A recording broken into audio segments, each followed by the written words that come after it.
Hello and welcome आपका एक बार फिर से मेरे YouTube channel Uttarakhand study with Laxman में।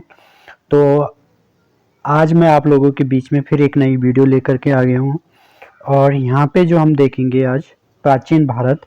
और प्राचीन भारत की ये पहली वीडियो होगी। तो इस प्राचीन भारत की जो हमारी पहली वीडियो है, इसमें जो हम प्राचीन भारत के स्रोत पढ़ेंगे। ठीक है, क्या क्या पढ़ेंगे हम इसमें? प्राचीन भारत के स्रोत का जो है अध्ययन करेंगे। ठीक है, सबसे पहले देखो जो प्राचीन भारत के स्रोत है क्या क्या है। एक हम यहाँ पे पढ़ेंगे साहित्यिक साक्ष्य, एक हम यहाँ पे पढ़ेंगे विदेशी यात्रियों का विवरण, एक हम यहाँ पे पढ़ेंगे पुरातात्विक साक्ष्य। पुरातात्विक साक्ष्य में हम मुद्राओं के बारे में अध्ययन करेंगे, अभिलेखों के बारे में अध्ययन करेंगे। ठीक है, ऐसे मैं आपको यहाँ पे बताता हूँ साहित्यिक साहित्य में हम क्या क्या पढ़ने वाले। तो साहित्यिक साहित्य भी दो भाग में बांटा गया है, एक धार्मिक साहित्य और एक लौकिक साहित्य। तो लौकिक साहित्य में तो हमारे आ जाते हैं ऐतिहासिक ग्रंथ या जीवनी ग्रंथ वगैरह, इसमें हम पढ़ेंगे। दूसरा हम धार्मिक साहित्य में पढ़ेंगे एक ब्राह्मण साहित्य और एक ब्राह्मणेतर साहित्य। ठीक है, तो ब्राह्मणेतर साहित्य में आपके बौद्ध ग्रंथ और जैन ग्रंथों के बारे में पढ़ेंगे। और ब्राह्मण साहित्य में हम क्या क्या पढ़ेंगे, यहाँ पे हम पढ़ेंगे वेद, उपनिषद, आरण्यक, पुराण, स्मृति, रामायण, महाभारत। इन सब का अध्ययन हम इसी वीडियो में करेंगे। ठीक है, कंप्लीट वीडियो बनेगी, इसी में हम इन सब चीजों को देखेंगे। ठीक है, तो चलो शुरू करते हैं आज की वीडियो को। सबसे पहले यहाँ पे देखना इतिहास के लेखन से के संबंध में जो प्रमुख तथ्य है उनका हम यहाँ पे अध्ययन करेंगे। ठीक है, तो ये देखना सबसे पहले पहला पॉइंट हमारा है हिस्ट्री शब्द का जो उल्लेख है सर्वप्रथम हेरोडोटस ने किया। ठीक है, तो डायरेक्ट क्वेश्चन, हिस्ट्री शब्द का प्रयोग किसने किया है? हेरोडोटस ने किया है। नेक्स्ट पॉइंट है हेरोडोटस को जो है इतिहास का जनक की संज्ञा दी गई है। इतिहास का जनक किसे कहते हैं? हेरोडोटस को। ठीक है, इसने एक पहली पुस्तक लिखी थी इतिहास पर, हिस्टोरिका। तो हिस्टोरिका पुस्तक के लेखक कौन है? हेरोडोटस। ठीक है, अब देखना नेक्स्ट जो कथन है, इतिहास वर्तमान एवं भूत के बीच एक संवाद कायम करता है। ये किसका स्टेटमेंट है? E.H. कार का। ठीक है, इतिहास वर्तमान एवं भूत के बीच एक संवाद कायम करता है, किसका कथन है? E.H. कार का। ठीक है, दूसरा देखना 1776 में मनुस्मृति का अंग्रेजी भाषा में अनुवाद एक कोड ऑफ जेंटोलॉजी के नाम से सर विलियम जोन्स ने किया। ठीक है, मनुस्मृति का अंग्रेजी में अनुवाद किसने किया? विलियम जोन्स ने। किस नाम से किया? ए कोड ऑफ जेंटोलॉजी। ठीक है, जेंटोलॉज के नाम से। ठीक, दूसरा देखना यहाँ पे 1789 में अभिज्ञान शाकुंतलम और गीत गोविंद का अनुवाद भी किसने किया है? विलियम जोन्स ने। ठीक है, अब देखो अभिज्ञान शाकुंतलम कालिदास की और गीत गोविंद किसका है? जयदेव का है। तो इसका जो है अनुवाद किया विलियम जोन्स ने। नेक्स्ट देखना 1785 में एशियाटिक सोसाइटी के तहत चार्ल्स विल्किंस ने भगवत गीता का अनुवाद किया और 1787 में हितोपदेश का। तो हितोपदेश और भगवत गीता इसका अनुवाद किसने किया? चार्ल्स विल्किंस ने। ठीक है, नेक्स्ट देखना 1813 ईस्वी में होरेस हेमन विल्सन ने मेघदूत का अनुवाद किया। ठीक है, मेघदूत भी किसका है? कालिदास का। ठीक है, नेक्स्ट देखना 1904 में B.A. स्मिथ ने अर्ली हिस्ट्री ऑफ इंडिया की रचना की। अर्ली हिस्ट्री ऑफ इंडिया किसकी रचना? B.A. स्मिथ ने। ठीक है, नेक्स्ट हिंदू पॉलिटी की रचना किसकी है? KP जायसवाल की 1924 में। ठीक है, नेक्स्ट है हिस्ट्री ऑफ धर्मशास्त्र की रचना किसने की है? PV काणे ने। ठीक है, तो ये कुछ प्रमुख तथ्य थे। इसके बाद आ जाओ सिक्के के बारे में हम यहाँ पे पढ़ेंगे सबसे पहले। ठीक है, तो सबसे पहले देखना जो सिक्कों के अध्ययन है इसको बोलते हैं मुद्रा शास्त्र या हम इसे बोलते हैं न्यूमिस्मेटिक्स। ठीक है, तो पहला क्वेश्चन सिक्कों के अध्ययन को क्या बोलते हैं? मुद्रा शास्त्र या न्यूमिस्मेटिक्स कहते हैं। ठीक है, दूसरा क्वेश्चन है यहाँ पे भारत के जो प्राचीनतम सिक्के उन्हें किस नाम से जाना जाता है? आहत सिक्के या पंचमार्क सिक्के। ठीक है, भारत के प्राचीनतम सिक्कों को किस नाम से जाना जाता है? आहत सिक्के या पंचमार्क सिक्के के नाम से। ठीक है, अब देखो ये जो आहत मुद्राएं इनकी सबसे पुरानी निधियां जो होडस है वो हमें कहां से मिलती है? पूर्वी उत्तर प्रदेश और मगध से। ठीक है, कहां से मिलती है? पूर्वी उत्तर प्रदेश और मगध से हमें इनकी पुरानी जो निधियां हैं होडस है वो प्राप्त होती है आहत मुद्राओं की। ठीक है, यहां से क्वेश्चन देखना सर्वप्रथम लेख तथा तिथि उत्कीर्ण करने की परंपरा यूनानी शासकों ने प्रारंभ किया। किस पे? सिक्कों पे। ठीक है, अब क्वेश्चन आता है सर्वाधिक सिक्के किसके समय में मिले? मौर्योत्तर काल में।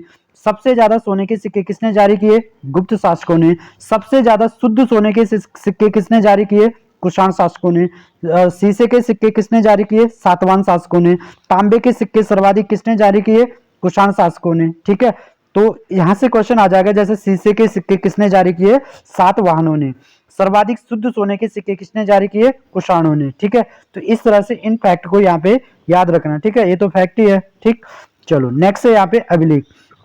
अभिलेख में देखना, अभिलेख के जो अध्ययन है इसे पुरालेख शास्त्र या एपिग्राफी कहते हैं। ठीक है, तो कई बार क्वेश्चन आता है अभिलेख के अध्ययन को किस नाम से क्या कहते हैं? तो एपिग्राफी कहते हैं। ठीक है, भारत के संदर्भ में या एशिया के संदर्भ में अगर हम देखते हैं तो सबसे जो प्राचीन अभिलेख है हमें वो मध्य एशिया के बोगाज कोई से प्राप्त हुआ है। ठीक है, और इस अभिलेख में इंद्र, वरुण, मित्र और नासत्य नामक वैदिक देवताओं को क्या मिलता है? उल्लेख मिलता है। तो सबसे जो प्राचीन अभिलेख है वो कहां से मिलता है? मध्य एशिया के बोगाज कोई से। ठीक, इसके बाद देखना भारत में जो सबसे प्राचीन अभिलेख मिलता है हमें वो अशोक का है, जो 300 ईस्वी पूर्व के लगभग का है। और अशोक के जो अधिकतर अभिलेख मिलते हैं हमें वो किस भाषा में मिलते हैं? ब्राह्मी लिपि में मिलते हैं। ठीक है, दूसरी चीज यहाँ पे देखना, उत्तर पश्चिम भारत के कुछ अभिलेख जो है अशोक के खरोष्ठी लिपि में है। ठीक है, उत्तर पश्चिम भारत के जो कुछ अभिलेख है वो अशोक के क्या है? खरोष्ठी लिपि में। खरोष्ठी लिपि क्या होती है? ये जो खरोष्ठी लिपि है फारसी लिपि की भांति दाएं से बाईं ओर लिखी जाती है। ठीक है, इसे ध्यान रखना। दूसरा देखना यहाँ पे लगमान एवं शेरकुना से जो प्राप्त अशोक के अभिलेख यूनानी तथा अरमाइक लिपियों में है। तो ये भी याद रखना, यूनानी तथा अरमाइक लिपि में अशोक के अभिलेख कहां से मिले? लगमान तथा शेरकुना में। खरोष्ठी लिपि में अभिलेख कहां से मिले अशोक के? उत्तर पश्चिम भारत से। ठीक है, चलो इसके बाद देखना, जो प्रारंभिक अभिलेख है गुप्त काल से पहले जो अभिलेख है वो प्राकृतिक भाषा में लिखे जाते हैं। गुप्त काल के बाद या गुप्त काल के जो अभिलेख है वो संस्कृत भाषा में लिखे जाते हैं। ठीक है, नेक्स्ट देखना, यवन राजा हेलियोडोरस का बेस नगर से प्राप्त गरुड़ स्तंभ लेख से जो है भागवत धर्म के विकसित होने के साक्ष्य मिले हैं। तो भागवत धर्म के विकसित होने के साक्ष्य कहां से मिले हैं?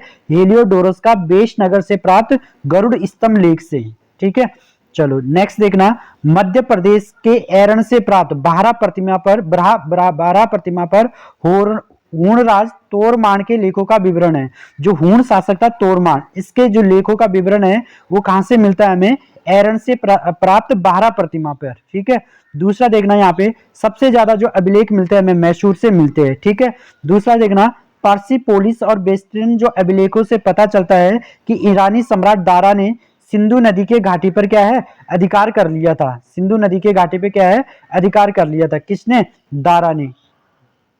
ठीक है, दूसरा देखना, दारा से प्रभावित होकर ही अशोक ने अभिलेख जारी करवाया था। ठीक है, अगर कभी क्वेश्चन आता है कि अशोक ने अपने जो अभिलेख है किससे प्रभावित होकर जारी किए? दारा से। कहाँ का शासक है? ईरान का। ठीक है, सर्वप्रथम जो है 1837 में जेम्स प्रिंसेप ने ब्राह्मी लिपि में लिखित अशोक के अभिलेख को पढ़ा था। तो कई बार क्वेश्चन आता है कि अशोक के अभिलेख को सबसे पहले किसने पढ़ा? जेम्स प्रिंसेप ने। कब पढ़ा? 1837 में। किस लिपि में है ये? ब्राह्मी लिपि में। ठीक है, तो यहाँ पे मैं आपको कुछ अभिलेख बता रहा हूँ प्रमुख जो आपको याद रखने हैं। जैसे हाथी गुम्फा अभिलेख है, कलिंग नरेश खारवेल का है। ये जो अभिलेख है प्राकृत भाषा में लिखा गया है। दूसरा है आपका एहोल अभिलेख पुलकेशन द्वितीय का है। नासिक अभिलेख गौतमी बल श्री का। जूनागढ़ अभिलेख रुद्रदामन का है। प्रयाग स्तंभलेख समुद्रगुप्त का है। मंदसौर अभिलेख मालवा नरेश यशोवर्मन का है। ग्वालियर अभिलेख प्रतिहार नरेश भोज का है। देवपाड़ा अभिलेख बंगाल शासक विजय सेन का है। भीतरी और जूनागढ़ अभिलेख स्कंदगुप्त का है। मेहरौली स्तंभलेख चंद्रगुप्त द्वितीय का है। प्रयाग प्रशस्ति स्तंभलेख समुद्रगुप्त का है। बौद्ध स्तंभलेख राजा वासुदेव का है। ध्यान रखना शुंग काल का है ये बौद्ध स्तंभलेख। ठीक है, मथुरा स्तंभलेख चंद्रगुप्त सेकंड का है। एरन स्तंभलेख भानुगुप्त का है। यहाँ से सती होने का पहला उल्लेख मिलता है। ठीक है, गरुड़ स्तंभलेख भागभद्र का है। तालगुंडा स्तंभलेख शांति वर्मन या मयूर शर्मन का, ये गुप्त कालीन अभिलेख है तालगुंडा। ठीक है, दूसरा देखना यहाँ पे बिलसड़ स्तंभलेख, ये किसका है? कुमारगुप्त का है। भीतरी स्तंभलेख किसका है? स्कंदगुप्त का है गाजीपुर में।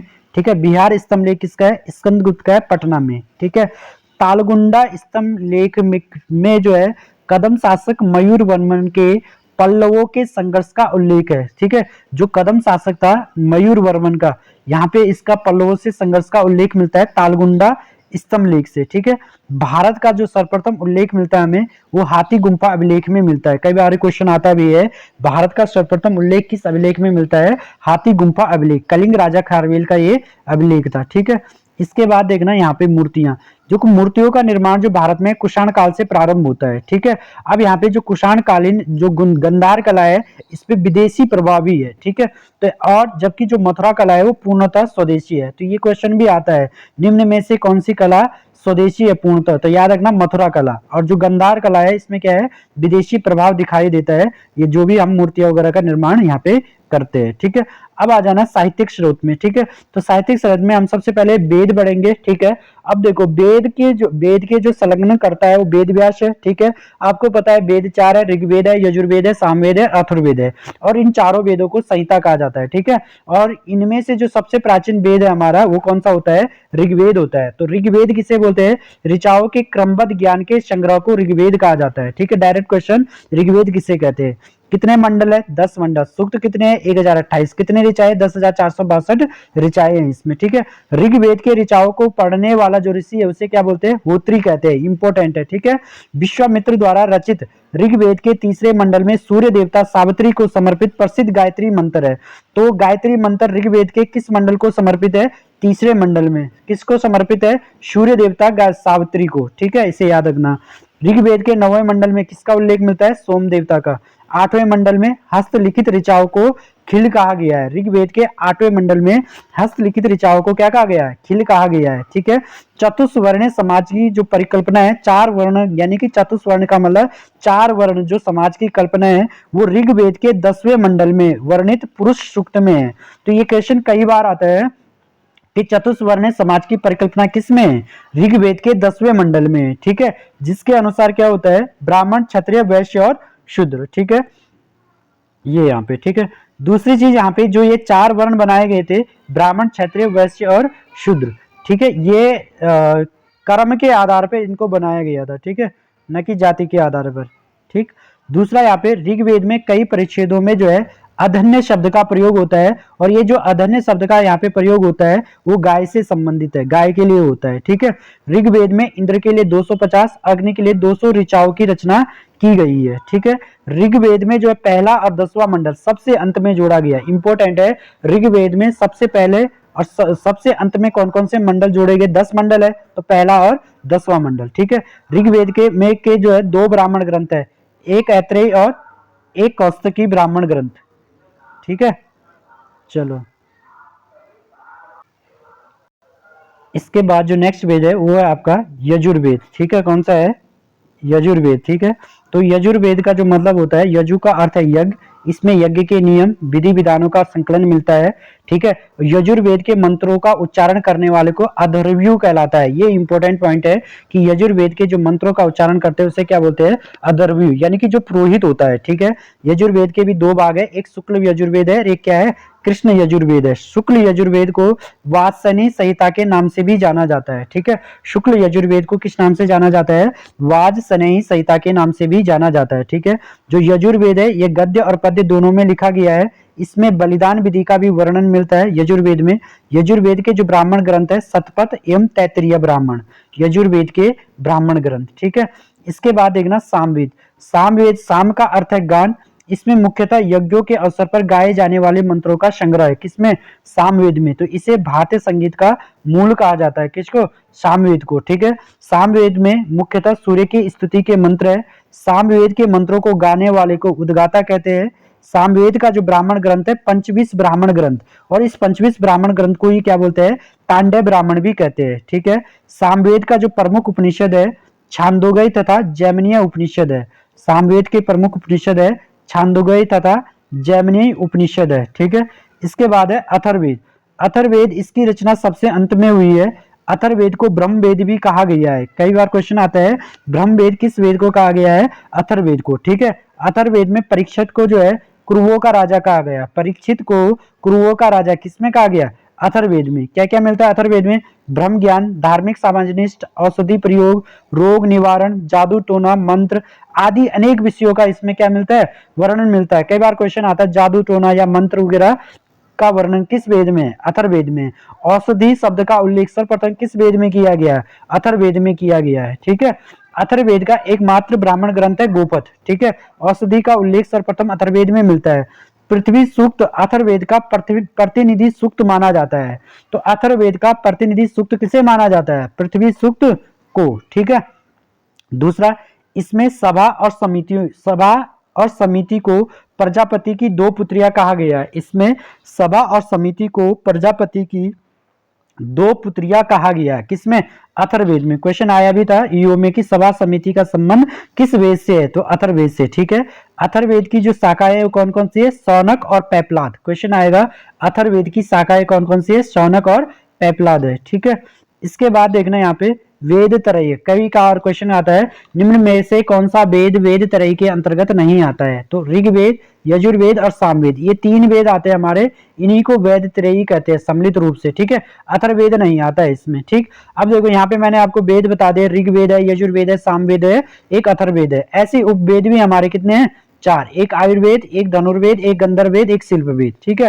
तो आयुर्वेद का संबंध है चिकित्सा से संबंधित, धनुर्वेद का संबंध धनुर मतलब धनुष। ठीक है, युद्ध कला से संबंधित। गंधर्ववेद जो है कला और संगीत से संबंधित है, और शिल्पवेद जो है आपका भवन निर्माण कला से संबंधित है। ठीक है। चलो इसके बाद आ जाओ, नेक्स्ट जो टॉपिक है वेदांग। वेदांग किसे बोलते हैं? वेदों का अर्थ समझने एवं सूक्तों का सही उच्चारण के लिए वेदांग की रचना की गई थी। ठीक है। और वेदांगों की जो संख्या है वो कितनी है? 6 होती है। एक आपका शिक्षा, कल्प, व्याकरण, निरुक्त, छंद और ज्योतिष। बस आपको यही याद रखना है, वेदांग की संख्या कितनी होती है? 6। कौन कौन से है? शिक्षा, कल्प, व्याकरण, निरुक्त, छंद और ज्योतिष। ठीक है। तो शिक्षा में तो इसमें वैदिक शब्दों के शुद्ध उच्चारण का यहाँ पे उच्चारण हेतु इसका निर्माण हुआ है। ठीक है। दूसरा है कल्प। कल्प में जो है वैदिक कर्म कांडों को संपन्न करने हेतु विधि और नियमन है।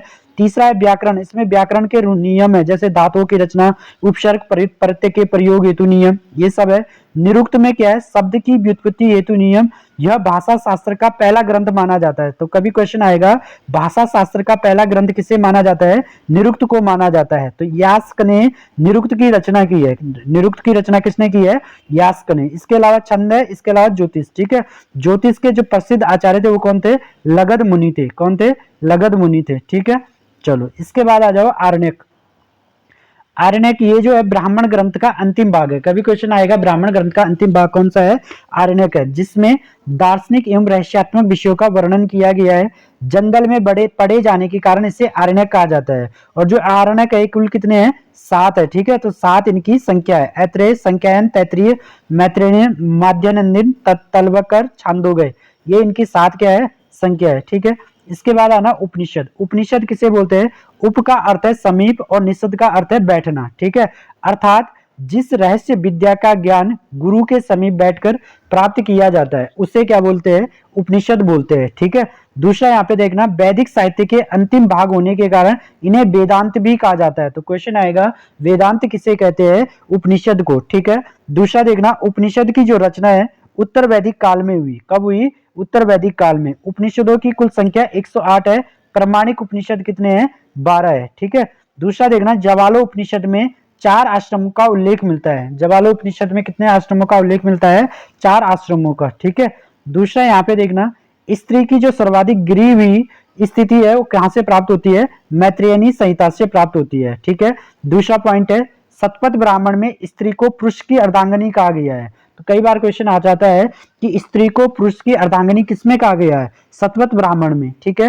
स्मृति ग्रंथों में सबसे प्राचीन और सबसे प्रमाणिक जो ग्रंथ है वो मनुस्मृति मानी जाती है। और जो ये मनुस्मृति है ये शुंग काल का मानक ग्रंथ है। ठीक है। अब इतना सिंपल तो सबको पता है कि सबसे प्राचीन जो स्मृति है मनुस्मृति है, लेकिन अगर क्वेश्चन आता है ये किस काल का ग्रंथ है? तो शुंग काल का। ठीक है। दूसरा यहाँ पे ये भी याद रखना, नारद स्मृति। तो नारद स्मृति जो है गुप्त युग के विषय में जानकारी प्रदान करता है। कौन? नारद स्मृति। ठीक है।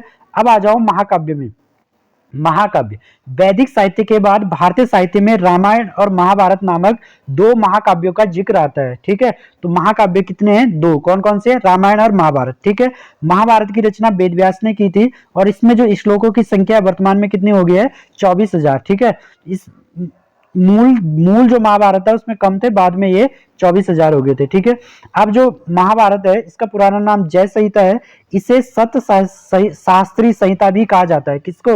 महाभारत को। ठीक है, इसकी जो मूल कथा है कौरवों और पांडवों के युद्ध की है, जो उत्तर वैदिक काल की हो सकती है। ठीक है, दूसरा महाभारत महाकाव्य में 18 पर्वों में है। जो महाभारत महाकाव्य है कितने पर्व है इसमें? 18 पर्व है। ठीक है, महाभारत का प्रारंभिक उल्लेख जो है हमें आश्वायन ग्रह सूत्र में मिलता है। ठीक है, और इसके जो छठवां पर्व है, इसमें छठवें पर्व को जो है भीष्म पर्व कहा जाता है। तो महाभारत के छठे पर्व को क्या कहा जाता है? भीष्म पर्व कहा जाता है। ठीक है, चलो इसके बाद आ जाना रामायण। रामायण की रचना जो है वाल्मीकि ने की थी। इसमें श्लोकों की जो संख्या है 12,000 है। रामायण हमारा आदि काव्य है, आदि काव्य भी बोलते हैं इसमें। ठीक है, इसमें हिंदुओं यवनों शकों का संघर्ष का हमें क्या मिलता है? विवरण प्राप्त होता है। कहां से? रामायण से। ठीक है, इसके बाद आ जाना पुराण। पुराण जो है भारतीय ऐतिहासिक कथाओं का सबसे अच्छा क्रमबद्ध विवरण जो जानकारी मिलती है हमें, वो पुराणों से मिलती है। ठीक है, पुराणों के जो रचयिता है लोमर्स अथवा उसके पुत्र उग्र शर्वा को माना जाता है। ठीक है, पुराणों की संख्या कितनी है? 18। अमर कोश में पुराणों के 5 विषय बताए गए हैं। ठीक है, मत्स्य पुराण सबसे प्राचीन और प्रमाणिक पुराण है मत्स्य। मौर्य वंश के लिए विष्णु पुराण, आंध्र सातवाहन शुंग वंश के लिए मत्स्य पुराण और गुप्त वंश के लिए वायु पुराण का क्या है? विशेष महत्व है। तो क्वेश्चन कैसे आएगा? पूछ देगा वायु पुराण का संबंध किस वंश से है? गुप्त वंश से। मत्स्य पुराण का संबंध किस वंश से है? आंध्र सातवाहन शुंग वंश से। विष्णु पुराण का संबंध किस वंश से है? मौर्य वंश से। ठीक है, इस तरह से। इसके अलावा एक और देखना यहाँ पे शुल्ब सूत्र। ये जो शुल्ब सूत्र है, यहाँ से हमें यज्ञ वेदी के निर्माण के लिए विविध प्रकार के मापों का विधान है इसमें। ठीक है, ज्यामिति और गणित का प्रारंभ यहीं से आरंभ होता है। कहां से? शुल्ब सूत्र से। ठीक है, अब ब्राह्मण साहित्य हो गए, अब है ब्राह्मणेतर साहित्य। ठीक है, इसमें हम क्या पढ़ेंगे? बौद्ध साहित्य और जैन साहित्य। तो बौद्ध साहित्य में हम देखेंगे सबसे पहले त्रिपिटक। त्रिपिटक जो ग्रंथ है ये बौद्ध ग्रंथ है। सबसे प्राचीन जो है बौद्ध ग्रंथ है त्रिपिटक। ठीक है, इनके नाम क्या है? सुत्त पिटक है, विनय पिटक है और अभिधम्म पिटक है। ठीक है, सबसे पहले देखना सुत्त पिटक। सुत्त पिटक में बुद्ध के धार्मिक विचारों और वचनों का संग्रह है। तो कभी क्वेश्चन आएगा किस पिटक में बुद्ध के धार्मिक विचारों वचनों का संग्रह है? सुत्त पिटक में। और इसे बौद्ध धर्म का इंसाइक्लोपीडिया कहा जाता है। तो बौद्ध धर्म का इंसाइक्लोपीडिया किसे कहते हैं? सुत्त पिटक को कहते हैं। दूसरा विनय पिटक। विनय पिटक में क्या है? बौद्ध संघ के नियमों का उल्लेख है विनय पिटक में। तीसरा अभिधम्म पिटक। अभिधम्म पिटक में क्या है? बौद्ध दर्शन का विवेचन, दार्शनिक सिद्धांत। ठीक है, इसमें है अभिधम्म पिटक में। ठीक है, बुद्ध की जो शिक्षाओं का संकलन है इन्हीं 3 भागों में बांटा गया है। इन त्रिपिटकों की जो रचना है बुद्ध के निर्वाण प्राप्त करने के बाद हुई थी। ठीक है, चलो इसके बाद आ जाना जातक। जातकों में क्या है? बुद्ध के पूर्व जन्मों की जो काल्पनिक कथाएं हैं वो किसमें मिलती है हमें? जातकों में। ठीक है, और जो जातकों की संख्या ये 550 मानी गई है। जातक गद्य और पद्य दोनों में लिखे गए हैं जातक। ठीक है, इसके बाद देखना यहाँ पे निकायों। निकाय क्या होते हैं? निकाय में जो है बौद्ध धर्म के सिद्धांत और कहानियों का संग्रह है। ठीक है, क्वेश्चन आएगा बौद्ध धर्म के सिद्धांत और कहानियों का संग्रह किसमें मिलता है? निकायों में। ठीक है, प्राचीनतम जो बौद्ध ग्रंथ है वो पाली भाषा में लिखे गए हैं। ठीक है, बुद्ध घोष द्वारा विरचित ग्रंथ विशुद्धमग बौद्ध धर्म के हीनयान शाखा से संबंधित है। बुद्ध घोष द्वारा ग्रंथ विरचित ग्रंथ जो है विशुद्धमग किसके द्वारा लिखा गया है? बौद्ध धर्म की हीनयान शाखा से संबंधित है। इसे बौद्ध सिद्धांतों पर अत्यंत प्रमाणिक दार्शनिक ग्रंथ माना जाता है। किसको? विशुद्धमग को। ठीक है, इसके बाद आना मिलिंद पन्नो। इसके बाद देखना नेक्स्ट मिलिंद पन्नो। मिलिंद पन्नो के जो लेखक है, मिलिंद पन्नो के जो लेखक है वो कौन है? नागसेन। ठीक है, कई बार क्वेश्चन आता है इसे किस भाषा में लिखा गया है? मिलिंद पन्नो को पाली भाषा में। ठीक है, तो इस जो मिलिंद पन्नो जो पुस्तक है यहाँ से हमें यूनानी राजा मिनांडर और बौद्ध भिक्षु नागसेन का जो दार्शनिक वार्तालाप है उसके बारे में जानकारी मिलती है मिलिंद पन्नो से। ठीक है, दूसरा यहाँ पे याद रखना दिव्यावदान। दिव्यावदान से अनेक राजाओं की कथाएं है दिव्यावदान में। ठीक है, दूसरा यहाँ पे याद रखना आर्य मंजूश्री मूल कल्प। इसमें क्या है? गुप्त सम्राटों का वर्णन इसमें मिलता है। किसमें?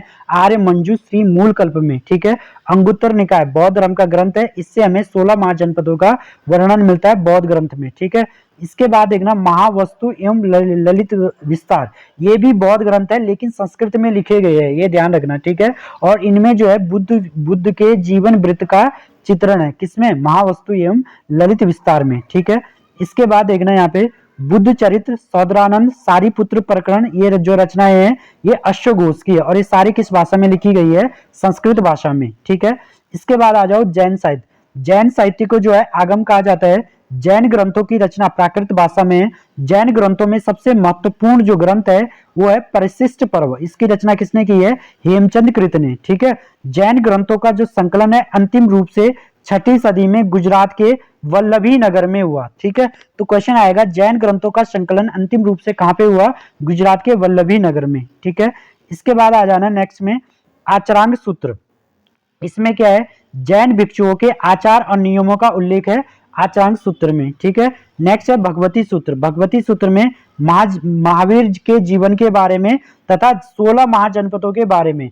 अब मैंने पीछे आपको अंगुत्तर निकाय बताया, तो वो बौद्ध ग्रंथ है और ये क्या है? जैन ग्रंथ। तो क्वेश्चन में लिखा रहेगा बौद्ध ग्रंथ या जैन ग्रंथ के अनुसार। ठीक है, दूसरा है न्याय धम्मा का। न्याय धम्मा का, इसमें क्या है? महावीर की शिक्षाओं का संग्रह है। तो सीधा क्वेश्चन, महावीर की शिक्षाओं का संग्रह किसमें है? न्याय धम्मा कहा में। ठीक है, चलो इसके बाद है जैन धर्म का जो प्रारंभिक इतिहास है कल्पसूत्र से ज्ञात होता है, जिसकी रचना किसने की है? भद्रबाहु ने की है। ठीक है, अब आ जाओ लौकिक साहित्य में। इसमें हम रचनाएं पढ़ेंगे। ठीक है, सबसे पहले देखना अर्थशास्त्र। अर्थशास्त्र की रचना कौटिल्य यानी कि चाणक्य यानी कि विष्णुगुप्त ने की है। ठीक है, अर्थशास्त्र की। ठीक है, और इस अर्थशास्त्र को भारत का पहला राजनीतिक ग्रंथ माना जाता है। ठीक है, और ये जो अर्थशास्त्र है 15 अधिकरणों यानी 15 खंडों में ये क्या है?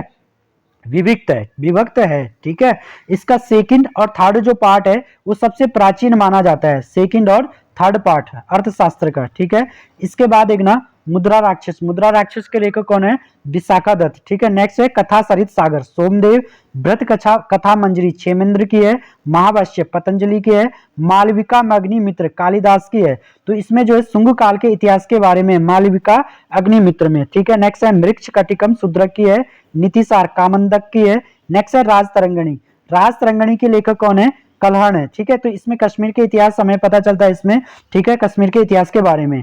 दूसरा राजतरंगिणी में 1150 के बाद जो विवरण है वो जोन राजर श्रीवर द्वारा दिया गया था। ठीक है, तो ये भी याद रखना 1150 के बाद जो है राजतरंगिणी में जो विवरण है किसने दिया है? जोन राजर श्रीवर द्वारा दिया गया था। ठीक है, इसके बाद यहाँ पे देखना रसमाला तथा कृति कौमुदी, ये किसकी है? सोमेश्वर की है।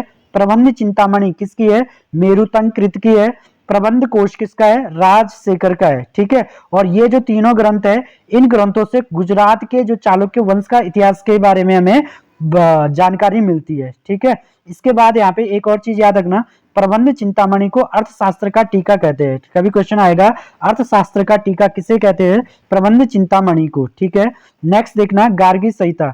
गार्गी संहिता एक ज्योतिष ग्रंथ है। इसमें भारत पर होने वाले यवन आक्रमणों का क्या मिलता है? उल्लेख मिलता है। ठीक है, नेक्स्ट देखना हर्षचरित। हर्षचरित के लेखक कौन है? बाणभट्ट। गौरवों के लेखक कौन है? वाकपति। विक्रमांक देव चरित के लेखक कौन है? विलहण। नवशशांक चरित के लेखक कौन है? पद्मगुप्त का है। ठीक है, रामचरित के लेखक कौन है? संध्याकर नंदी। ये क्वेश्चन कई बार आता है, यूकेपीएससी का फेमस क्वेश्चन है रामचरित। ठीक है, तो रामचरित मानस अलग है, रामचरित अलग है। ठीक है, चलो नेक्स्ट देखना यहाँ पे कुमारपाल चरित। इसके लेखक कौन है?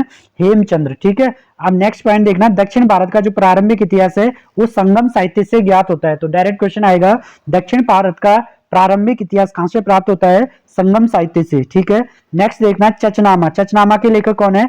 अली अहमद। इससे हमें किसके बारे में जानकारी मिलती है? सिंध का इतिहास। पुराना वाला वीडियो में क्वेश्चन आ रखा है। ठीक है, चचनामा के लेखक कौन थे? ठीक, अब नेक्स्ट जो टॉपिक है हमारा विदेशियों का विवरण। ठीक है, ये अंतिम टॉपिक है। तो सबसे पहले हम यहाँ पे देखते हैं विदेशियों का विवरण में हेरोडोटस, जिसे हम क्या बोलते हैं? इतिहास का पिता कहते हैं। ठीक है, इसने एक पुस्तक लिखी थी हिस्टोरिका। हिस्टोरिका पुस्तक के लेखक कौन है? हेरोडोटस है, जिसमें भारत और फारस के संबंध का वर्णन किया गया है। कई बार क्वेश्चन आ जाता है भारत और फारस के संबंधों का वर्णन किस पुस्तक में किया गया है? हिस्टोरिका में। इसके लेखक कौन है? हेरोडोटस है। ठीक है, दूसरा यहाँ पे आ जाना, नेक्स्ट जो पुस्तक है इंडिका। इंडिका के लेखक कौन है? मेगस्थनीज। मेगस्थनीज इंडिका के लेखक है। इस पुस्तक में जो मेगस्थनीज ने मौर्य युग का समाज और संस्कृति का इसमें क्या है विवरण मिलता है। ठीक है, मेगस्थनीज जो है सेल्यूकस निकोटर का राजदूत था, जो चंद्रगुप्त मौर्य के दरबार में इसने जो है 14 वर्ष व्यतीत किए थे। किसने? मेगस्थनीज ने। ठीक है, ठीक है, क्वेश्चन आएगा किसके दरबार में आया था मेगस्थनीज? चंद्रगुप्त मौर्य के दरबार में। किसका राजदूत था? सेल्यूकस निकेटर का ये राजदूत था। ठीक है, नेक्स्ट देखना, मेगस्थनीज जो है सर्वप्रथम आर्यमित्र से मिला और उसके बाद किससे मिला था? यहाँ पे बिंदुसार से मिला था, ये भी याद रखना। ठीक है, नेक्स्ट देखना ज्योग्राफी। ज्योग्राफी जो लेखक है की पुस्तक लिखी है टॉलमी ने यूनानी भाषा में। ठीक है, नेचुरल हिस्टोरिका प्लिनी ने लिखी है किस भाषा में? लैटिन भाषा में नेचुरल हिस्टोरिका। ठीक है, जो ये नेचुरल हिस्टोरिका है इसमें भारत और इटली के बीच होने वाले व्यापार की जानकारी मिलती है। तो भारत और इटली के बीच होने वाले व्यापार की जानकारी कहां से मिलती है? नेचुरल हिस्टोरिका से। ठीक है, इसमें भारतीय पशुओं, पौधों और खनिज पदार्थों की जानकारी भी मिलती है। ठीक है, नेक्स्ट देखना, पेरिपल्स ऑफ द एरिथ्रियन सी। अज्ञात लेखक इसलिए किया है क्योंकि इसका लेखक ज्ञात नहीं है। ठीक है, और इस पुस्तक को लिखा गया था 80 से 115 ईस्वी के बीच में। और इस पुस्तक से जो जानकारी मिलती है भारतीय बंदरगाहों और व्यापारिक वस्तुओं का यहाँ से वर्णन मिलता है। किससे? पेरिपल्स ऑफ द एरिथ्रियन सी से। ठीक है, नेक्स्ट देखना सैनामा। सैनामा के लेखक कौन है? फिरदौसी। नेक्स्ट देखना तबकात नासरी के लेखक कौन है? मिनहाज उल सिराज। नेक्स्ट देखना तारीख फिरोज शाही, इसके लेखक कौन है? जियाउद्दीन बरनी। ठीक है, नेक्स्ट देखना तहकीक हिंद, किताबुल हिंद, इसके लेखक कौन है? अल बरूनी। ठीक है, अब आ जाना नेक्स्ट विदेशी यात्रियों का विवरण। ठीक है, नेक्स्ट देखना यहाँ पे बिंदुसार। ये जो बिंदुसार है इसके दरबार में डायमेकस सीरियन नरेश आया था, जो अंत्योकस का राजदूत था। ठीक है, तो क्वेश्चन क्या आएगा? डायमेकस किसके दरबार में आया था? बिंदुसार में। किसका राजदूत था ये? अंत्योकस का राजदूत था। ठीक है, ऐसे ही अशोक के दरबार में कौन आया था? डायनोसिस मिस्र नरेश आया था, जो किसका राजदूत था? टॉलमी फिलाडेल्फस का राजदूत था। ठीक है, तो अशोक के दरबार में कौन आया? डायनोसिस मिस्र। किसका राजदूत था? टॉलमी फिलाडेल्फस का राजदूत था। ठीक है, नेक्स्ट आ जाओ फायन। फायन जो है चंद्रगुप्त विक्रमादित्य के समय में भारत आया था। उसने तत्कालीन सामाजिक, आर्थिक, धार्मिक स्थिति पर प्रकाश डाला था। और जो फायन है इसने जो भारत का वर्णन है वो फो क्यू की नाम से किया है। कई बार क्वेश्चन आता है कि फायन ने भारत का वर्णन किस नाम से किया है? फो क्यू की नाम से किया है, जिसमें भारत के लिए क्या कहा गया है? तियंचू कहा गया है। ये क्वेश्चन भी आ रखा है कि भारत के लिए तियंचू किस चीनी यात्री ने कहा? तो फायन ने। ठीक है, इसके बाद देखना वेनसांग। वेनसांग जो है हर्षवर्धन के समय 629 ईस्वी में भारत आया था। ठीक है, वेनसांग के मित्र व्हीली ने जो है वेनसांग की जीवनी लिखी थी। ठीक है, तो क्वेश्चन आएगा वेनसांग की जीवनी किसने लिखी थी? व्हीली ने।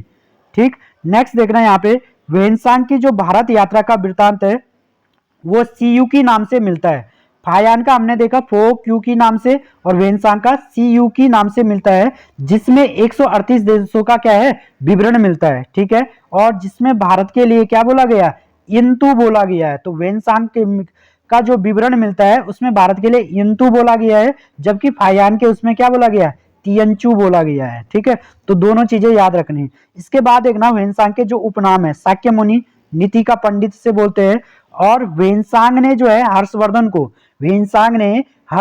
को जो है शिलादित्य की उपाधि दी थी। तो मोस्ट इंपोर्टेंट क्वेश्चन है, हर्षवर्धन को शिलादित्य की उपाधि किसने दी थी? वेनसांग ने दी थी। ठीक है, वेनसांग को क्या बोलते हैं? शाक्य मुनि, नीति का पंडित। वेनसांग को और क्या बोलते हैं? प्रिंस ऑफ पिलग्रिम्स या यात्रियों का राजकुमार भी बोलते हैं। किसको? वेनसांग को। ठीक है, चलो नेक्स्ट आ जाओ कॉस्मस इंडिका प्लेटस्टस। ठीक है, ये जो था ये यूरोपियन यात्री था। 535 ईस्वी में ये भारत आया था। इसने एक पुस्तक लिखी थी क्रिश्चियन टोपोग्राफी। कौन सी पुस्तक? क्रिश्चियन टोपोग्राफी, जिसमें भारत और श्रीलंका के मध्य व्यापारिक संबंधों का वर्णन मिलता है। किसमें? क्रिश्चियन टोपोग्राफी में। ठीक है, इसके बाद एक ना यहाँ पे इत्सिंग, यह जो है 7वीं शताब्दी में भारत आया था तथा नालंदा और विक्रमशिला विश्वविद्यालय का इसने वर्णन किया। इसके बारे में ये कहा जाता है कि ये त्रिपिटक के जो है 400 प्रतियां अपने साथ ले गया था। कौन? इत्सिंग। ठीक है, चलो नेक्स्ट है मातवेलिन। मातवेलिन जो है इसने हर्षवर्धन के पूर्वी भारत पर आक्रमण अभियान का वर्णन किया है? तो कभी क्वेश्चन आएगा हर्षवर्धन के पूर्वी भारत पर आक्रमण अभियान का वर्णन किसने किया है? मातवेल ने। ठीक है, नेक्स्ट देखना अलमसूदी, यह 941 से 943 ईस्वी में तक भारत में रहा। उसने राष्ट्रकूट शासकों के विषय में लिखा। क्वेश्चन आएगा राष्ट्रकूट शासकों के विषय में किसने लिखा? अलमसूदी ने। ठीक है, इसके बाद नेक्स्ट देखना सुलेमान। सुलेमान जो है 9वीं शताब्दी में भारत आया था। पाल और प्रतिहार शासकों के विषय का इसने क्या है? वर्णन किया है। किसने? सुलेमान ने। ठीक है, तो ये था हमारा प्राचीन भारत का पहला वीडियो जिसमें हमने प्राचीन भारत के स्रोतों का क्या है? अध्ययन किया। ठीक है, तो अगर आप लोगों को ये वीडियो पसंद आती तो वीडियो को शेयर जरूर करें, चैनल को सब्सक्राइब भी करें और वीडियो को लाइक भी करें। धन्यवाद।